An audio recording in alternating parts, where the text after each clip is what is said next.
ভগবান এলে, স্বয়ং ভগবান বিষ্ণু এলে। পুণ্ডলিক কে? আমি ভগবান বিষ্ণু, তোমার সাধনায় সন্তুষ্ট হয়ে আমি তোমাকে বর দিতে এসেছি, তুমি তাড়াতাড়ি বেরিয়ে এসো তোমার মা বাবাকে নিয়ে।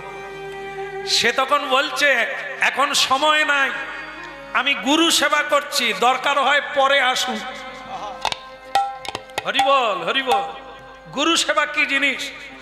ভগবান এসে দাঁড়িয়ে গেল, তাকে বলে দিল, এখন আমার সময় নাই, আমি গুরু সেবা করছি, দরকার হয় আপনি পরে আসবেন। ভগবান বলে, পরে নয়, আমি বরং দাঁড়াচ্ছি, তোমার গুরু সেবা হয়ে গেলে তুমি আসো। অনেকক্ষণ কেটে গেল, তবু পুণ্ডলিক বেরায় না। ভগবান বলে, কিরে বাপ, তুই বর নিবি না? আমি যে অনেকক্ষণ দাঁড়িয়ে, দাঁড়িয়ে আছে, এখনো যাননি, কিন্তু আমার তো এখনো গুরু সেবা হয়নি, আপনি বরং এক কাজ করুন। এটা তো মহারাষ্ট্রের কথা শুনছেন আপনারা, তা সেই মহারাষ্ট্রের ভাষা আলাদা। হ্যাঁ, মহারাষ্ট্রের ভাষা, তাদের ভাষায় যাকে বিট বলে, আমরা বাংলায় তাকে বলি ইট। ইট আর বিট, কেমন? তা সেই বিটটাকে এরকম করে ভগবানের দিকে ছুড়ে দিলে, দিয়ে বললেন, এই বিটের উপরে দাঁড়ান, গুরু সেবা হলে আপনার সঙ্গে কথা বল। কারো মাথায় লাগেনি তো? ভগবান বলে, ইটটা দিল দিল, কি বলল? কি বলল মা?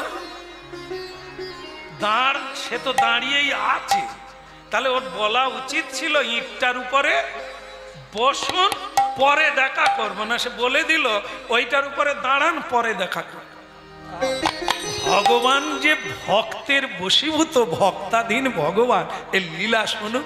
কি ভগবান বলে, পুণ্ডরিক হয়ে গেলেই কিন্তু বেরোবে, আমি দাঁড়ালাম। এইবার ইট কি আর দু হাত হবে মা? হবে বাবা? হ্যাঁ, সে তো এইটুকুই, তার উপরে ভগবান শঙ্খ চক্র গদা পদ্মধারী, সে দাঁড়ায় কি করে?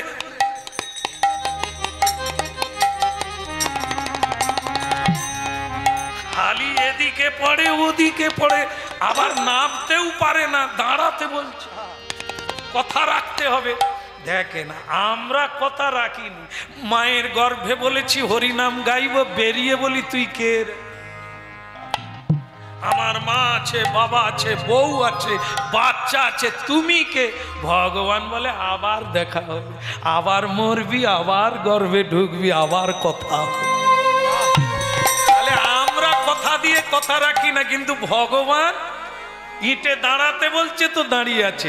এমন সময় নারদ ঠাকুর এসে, নারায়ণ নারায়ণ। ভগবান বলে, এ ঠাকুর আবার কেন এলো? এত জ্বালাবে? তা নারদ তো, ও তো একটু আলাদা রকম, বলছে, প্রভু এ কি ম্যাজিক দেখাচ্ছে, আপনি এরকম করছেন কেন? আপনাকে বৈকুণ্ঠে খুঁজে পেলাম না, মা লক্ষ্মী দেবী বললেন মর্তের দিকে গেছে, তা খুঁজে খুঁজে আমি এলাম, আপনি দাঁড়ান ওরকম করছেন কেন? বলে, আমি পারছি না সোজা হতে। বলে, আপনি ইটে দাঁড়িয়ে আছেন কেন? আপনি নেমে পড়ুন। বল, না, দাঁড়াতে বলছে ইটের উপরে। বলে, সে কে?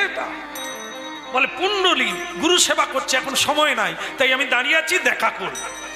নারদ বলে, ভগবান উপর দিকে পা করে, নিচের দিকে মাথা, গরমের দিনে আগুন জ্বেলে, শীতের দিনে ঠান্ডা, এত কষ্ট করে জপ ধ্যান করে তোমার দেখা পায়নি, আর সে ভিতরে গুরু সেবা করছে, তুমি ইটে দাঁড়াতে পারোনি, দাঁড়িয়ে আছো, চলো পরে আসবে। না না, কথা দিয়েছি দাঁড়াবো, বলেছি বেরোবে, ও বেরোবে। তা ভগবান, তা আমি কি একটু ধরবো? বলে, না, ধরতে বলেন, আমাকে সামলাতে। নারদ বলে, তাড়াতাড়ি গিয়ে ভেতরে টেনে আনো। ভুল না, কথা বলো না, গুরু সেবা নষ্ট হয়ে যাবে, ভঙ্গ হয়ে যাবে। এমন বেলা আরেকজন, কে? স্বয়ং গুরুদেব রবিদাস মনে করলেন শিষ্য কেমন আছে একবার দেখে আসি। এই দেখতে এসে দেখে নারদ বীণা বাজাচ্ছে, কাছে কাছে দাঁড়িয়ে আছে, পড়ে গেলে যাতে ভগবান ধরে নিতে পারে। আর স্বয়ং গুরুদেব বলে, এনারা কারা? হায় সর্বনাশ, এ তো স্বয়ং ভগবান দেবশ্রী নারদ। প্রভু প্রণাম। গুরুদেব প্রণাম করলেন। প্রণাম করে বলছে, প্রভু এ আপনার কি দুর্দশা, আপনি টলমল করছেন কেন? বলে তোমার জন্য। বলে আমি কি করলাম? বলে শিষ্যকে যেমন শিখিয়েছো, শিষ্যকে বলে দিয়েছো ভগবানের সঙ্গে কথা বলো না, গুরু সেবা ছেড়ে উঠো না। এখন আমি টলমল করছি, আমাকে ইট দিয়েছে দাঁড়াতে, আমি কি করব? বলে দাঁড়ান দাঁড়ান প্রভু, আর দেরি হবে না, আমি এসে গেছি। এই পুণ্ডলিক বলে, গুরুদেব আপনি? হ্যাঁ, তা তুই কি করছিস? বলে আমি গুরু সেবা করছি আপনার কথা অনুযায়ী। বাইরে কে? বলে বাইরে ভগবান। আরে ভগবানকে তুই আসন দিসনি? বলে কেন, ইট দিয়েছি তো, আমি তো দাঁড়াতে বলেছি। আরে ভগবানকে কি দাঁড়াতে বলবি? তুই তো হুমড়ি খেয়ে পড়ে যাবি।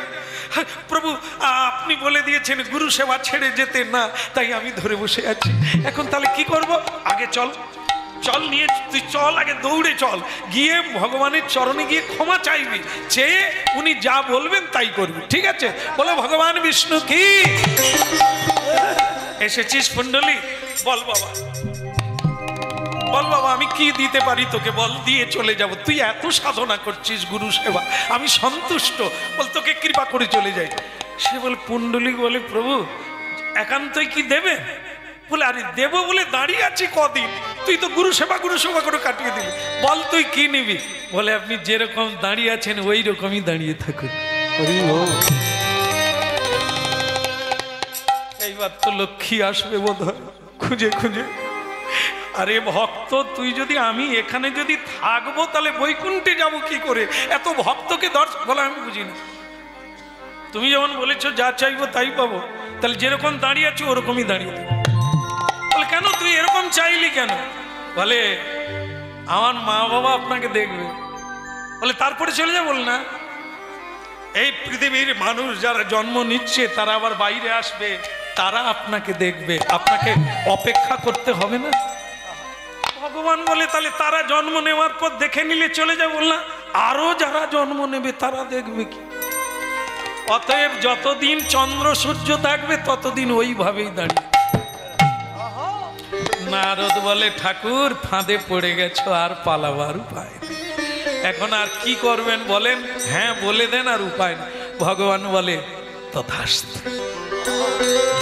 তবে আমি এই রূপে না, আমি বিগ্রহ রূপে দাঁড়িয়ে থাকবো, চিরকাল দাঁড়িয়ে থাকবো। যত ভক্ত আসবে সবার অপেক্ষা করব, আমাকে দর্শন করে জীবন করবে। যাবেন এখনই, আপনারা ফোনে রিসার্চ করবেন, এখনই পেয়ে যাবেন। কি পুণ্ডলিক এই নাম দিয়ে দেবেন। আর ওই ভগবানের নাম হলো বিঠল দেব। কেন না, বিট যুক্ত অটল, বিটল অটল, অটল রূপে ভক্তের বাক্য রাখার জন্য আজও তিনি বিটের উপরে দাঁড়িয়ে আছেন। এই জন্য ওই ভগবানের নাম হলো বিঠল দেব।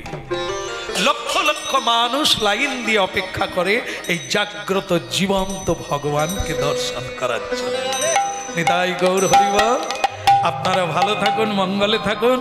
আর গৃহস্বামীর চরণে দণ্ডবত। আবার যদি মহাপ্রভু কোনোদিন নিয়ে আসে, আবার হরিকথা কি ভক্ত ভগবানের দোহার মিলন মাধুরী, ভক্ত ভগবানের দোহার মিলন মাধুরী। চাঁদ বদনে, আহা চাঁদ বদনে সবাই মিলে